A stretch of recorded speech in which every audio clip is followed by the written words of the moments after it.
April really was the month of Persona, with Persona 5 The Royal seeing its reveal, and Joker coming into play in Super Smash Bros. Ultimate.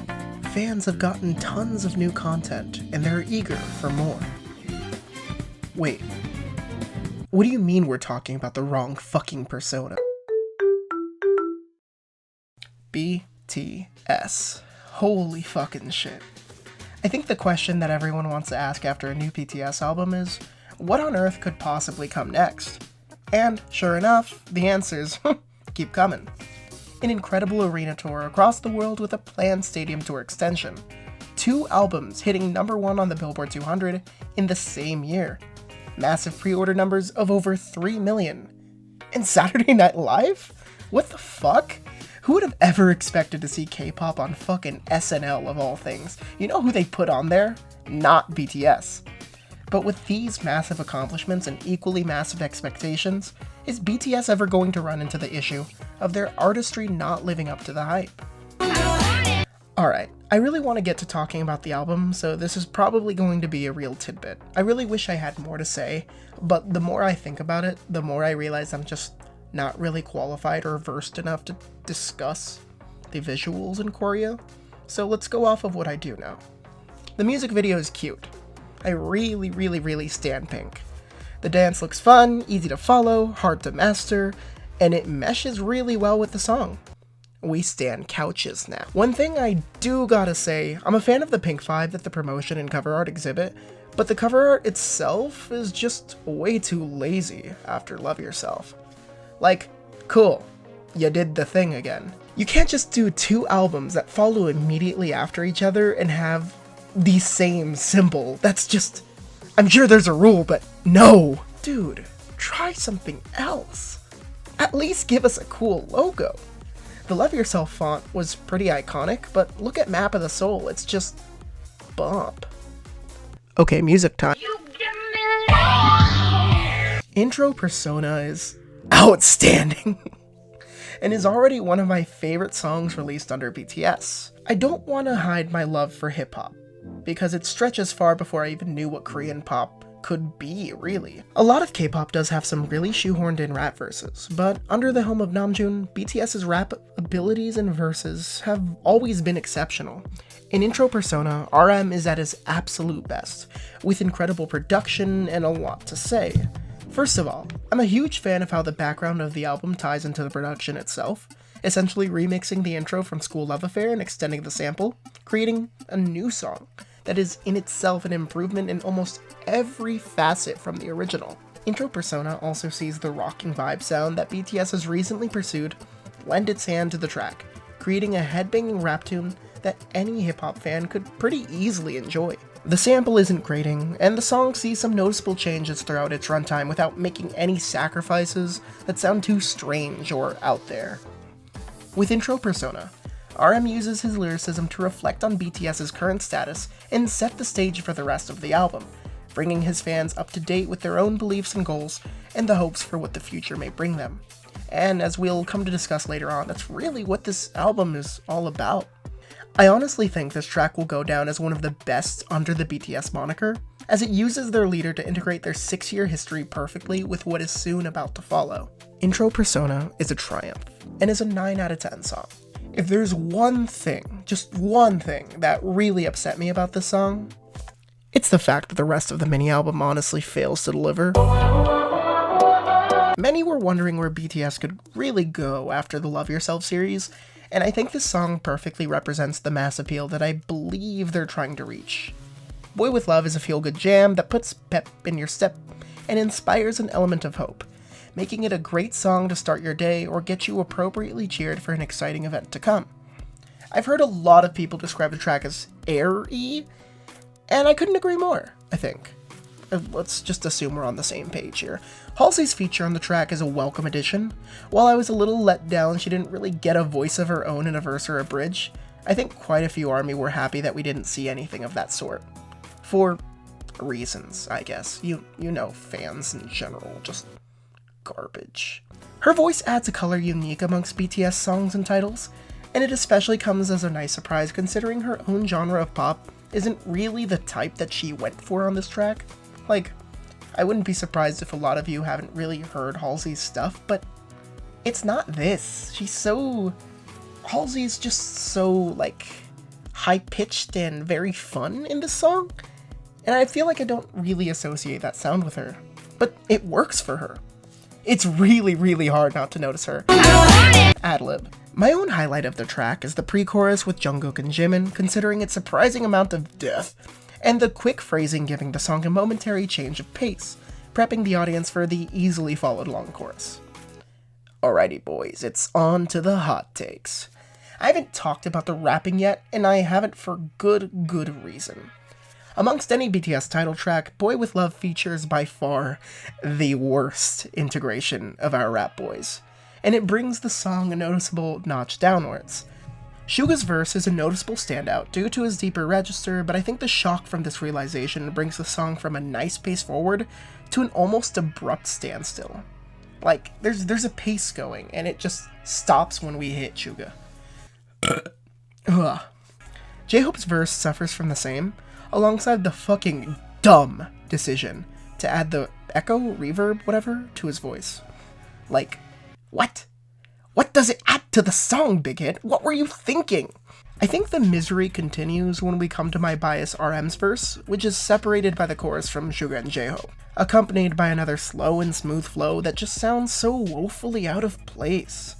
I mean, it's frustrating. These three are all incredible, capable rappers, but Boy With Love gives the audience the feeling that the rap line is an obnoxious afterthought.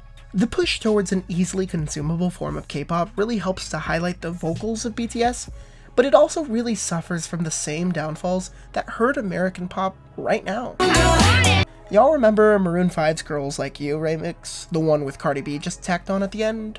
Or Bruno Mars' Finesse, the one with Cardi B just tacked on at the end? Or Cardi B and her features in general? Garbage. That's what RM's verse feels like on Boy With Love.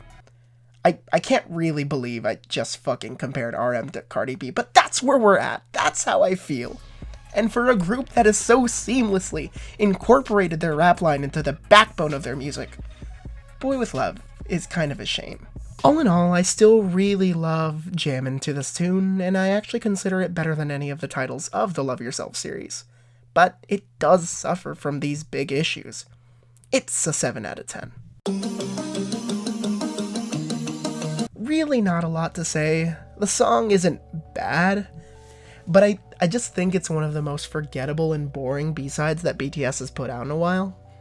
I want to reiterate, it's not a bad song. The instrumentation is interesting, the rap is integrated alright, and the message is good, but I want to say it lacks flair and direction. Once again bringing the conversation of the word generic into play, the song feels pretty static and uninteresting, while still maintaining the right elements of a theoretical good song. Something that really hurts Microcosmos is the lack of color the song exhibits in comparison to basically the rest of the entire album. Every song on Map of the Soul Persona has at least one signature sound, including the relatively static Make It Right. But Microcosmos sounds like it really just could be a B-side on a fucking 17 or GOT7 album. No offense to those fandoms. Oh, that sounded real bad. Honestly, it almost seems to me like every K-pop album has to have a slow-moving but introspective ballad that is probably the least notable in the entire project. I know this isn't a ballad, but it just has the same kind of presence. 5 out of 10. The online perception of this track has been a little more varied than I expected, and I can resonate with some of it. Make It Right is an Ed Sheeran written song that feels exactly like it fits onto an Ed Sheeran album. My Sheeran expertise is actually quite diverse, and even though Divide was a trash attempt at an album, I still consider myself a minor fan. Make It Right is the highest tracking release from Persona besides the title, but even then, various armies are criticizing the track for being generic, boring, and not BTS enough. And even though I think there's an element of truth to that, I also think this collab was necessary for another hot take. This song was absolutely not meant for current fans. I know. How fucking dare I? But, like, really think about it. The song is a pretty strong vibe, as low-key as it is, and it doesn't really have a hint of the weirdness that turns the average American off from K-pop. Like, we're not gonna pretend like the two genres are interchangeable. K-pop has a very distinct sound, and Make It Right eliminates it. In all honesty, if this song was sang by Sheeran or an established American artist, please don't attack me for that. I have no doubt it'd chart pretty damn highly on the Hot 100. Make It Right isn't great, yeah, but it's an example of an absolutely essential progression that BTS needs to make if they want to reach an even stronger global market. As much as I want to shit on this song for not doing much and staying almost too consistent, it's hard to knock it for accomplishing exactly what it intended to. So yeah, this one's a 6 out of 10. It's good, but it's nothing much besides that. Oh my god, boys and girls, we got ourselves another masterpiece. Another soul sample sets the stage for a continuation of the theme established in Intro Persona, and it only builds upon that. While Persona remains my favorite track on the album, it's clear that Home is meant to be the real centerpiece of the project. In Home, BTS masterfully creates a track that lends RM's incredible rapping from Persona to the rest of the rap line, seamlessly integrating it with the strengths of the vocal line, creating a chill but once again hopeful vibe that restores the tone lost after Microcosmos' Make It Right. My favorite element of the song has to just be Jimin's existence as a whole. You absolutely just can't escape him, and the high pitch he uses against the R&B backdrop creates a pleasant sound that permeates, even when he isn't the one singing. I mean, just maybe like listen to the song 2 or 3 times in a row and you'll kind of see what I'm talking about. Obviously, BTS is a 7-member group, it's not just Jimin and the boys, but this song kind of does feel like Jimin and the boys. One last thing, I'm glad Big Hit and BTS found a way to cater to the Hispanic fan base without just sounding really cringy. Cause I'm looking at you, Airplane Part 2. I'm fucking looking at you. This one was actually a bit of a shocker to me. I was really skeptical of how a Jungle Book J-Hope Jin line would work, but the song works incredibly well as the penultimate track. First thing of note, the beat during J-Hope's verse, literally Sunflower. You can't ignore this. You just can't ignore this. I'm not going to accuse them of copying or anything, but when I hear the song, my mind just goes immediately to Sunflower. But low-key, it might be the better song. In terms of music feel, this track feels like it's the smoothest of the album. J-Hope has the best voice for making a song not feel disjointed, whereas Suga and RM have stronger voices that can kind of take you off the status quo. This song is quiet but poignant, but it doesn't feel like one of those bookend ballads that just doesn't work. It has more purpose. Overall, it's a great song. I keep singing Remedy and Melody constantly in my head all day. It's a disease. Please get rid of it. Oh god. The hot takes just kind of start immediately on this one. I feel really weird about this one because no matter how hard I try, I can't find a single person online who dislikes this track as much as I do. And that's not to say I don't understand why people love this song. It's certainly one of the more daring attempts at a new sound that BTS has put out, and there are some elements that I could really see some people vibing with. But Dionysus is just not for me. The song hits you with a great intro, a somewhat ominous but exciting tone reminiscent of the intro from Wings Boy Meets Evil. After that, the sound is a lot more contrived. The production immediately feels dated. It kind of sounds like just something from the early 2000s, like combination of like rap, emo, I don't know. Speaking on vocal color, I can't ignore that the boys kind of just sound nasty in this one. Outro tier was so great because it wasn't afraid of being abrasive, but at the same time, it kept its emotion blatant and dramatic. Dionysus just kind of feels like a regression of what made Tier so good. I'm not confused as to why this track is the outro, but I'd argue that it ruins the cohesion that was going pretty well throughout the entire album. 3 out of 10, I can't like this song. I don't even have it on my phone anymore. That's how much I don't like the song. I'm sorry. Okay, on a quick side note, about a month ago, a staff writer for Pitchfork, Noah Yu, wrote the album review for Map of the Soul Persona, in which Pitchfork gave it a 6.1. It was mostly well written. Pitchfork gets a bad rap, and it's understandable in a lot of scenarios. But there was a lot of criticism from ARMYs and the K-pop community as a whole over Yu's focus on being these K-pop superheroes, the ones who are like trying to move into the future and they're not supposed to reflect on their past. And a lot of people were really just upset about this because they were like, no, this is an album meant for the fans. This is an album that's meant for reflection on themselves. But I do heavily kind of agree with what Yu is trying to say. I just don't think he brought it in the proper light. He bookends, or he doesn't bookend. He opens his article with the big header: the biggest K-pop group in the world try to move their sound forward but spend too much time leaning on their past. And I don't necessarily agree with that, because it's pretty clear, like, just the linkage with School Love Affair, that they are trying to look at themselves after the trilogy of Love Yourself. But I feel like Yu is almost kind of spot on in what he identifies, is that throughout the album, especially in tracks like Make It Right, it really does feel like BTS is going for this kind of softer, more generic sound. And I don't think that's something to be ashamed of. A lot of ARMY really like to get down and dirty with how genuine and unique and self-sufficient that BTS is. And I think as a fan of K-pop in general, it's nice to be pushing those things, but there's also the acceptance of the fact that that isn't the norm, and it's okay if that isn't the case.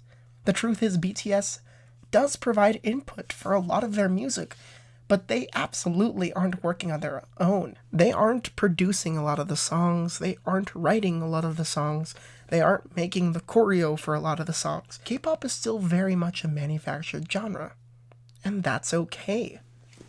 There's this obsession with K-pop being as good as American pop, as Western pop.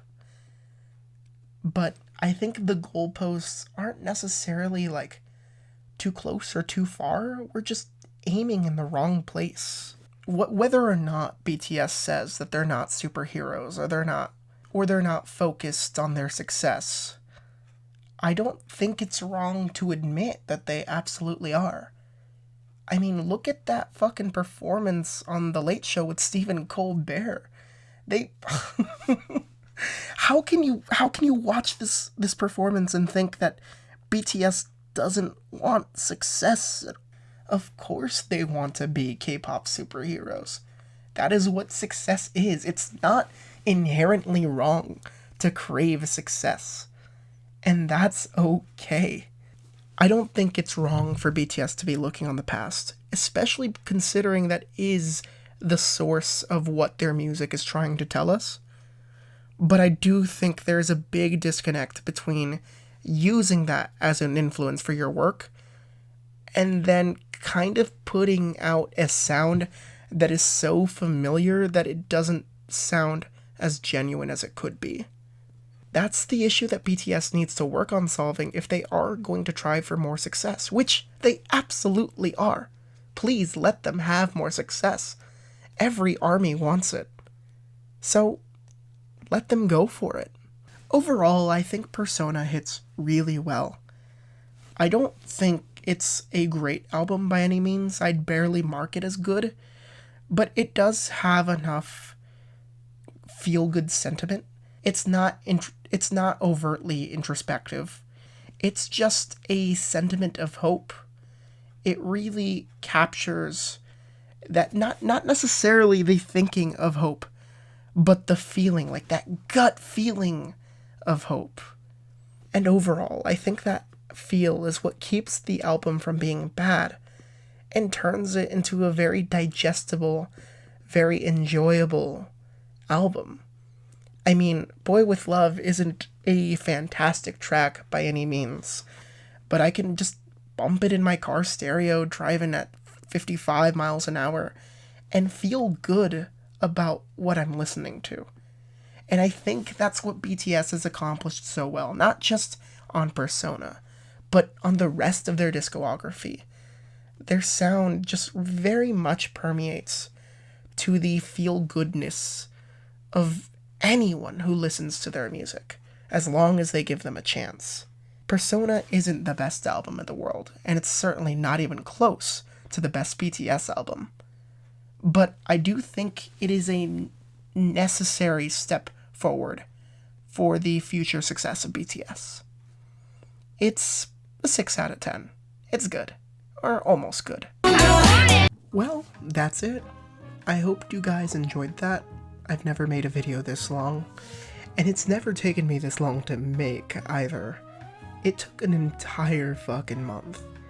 I mean, I had finals, I had quite a bit happen in my life in the months of April and May. So hopefully it was worth the wait. Subscribe, please do. Let me know how I did. Bye!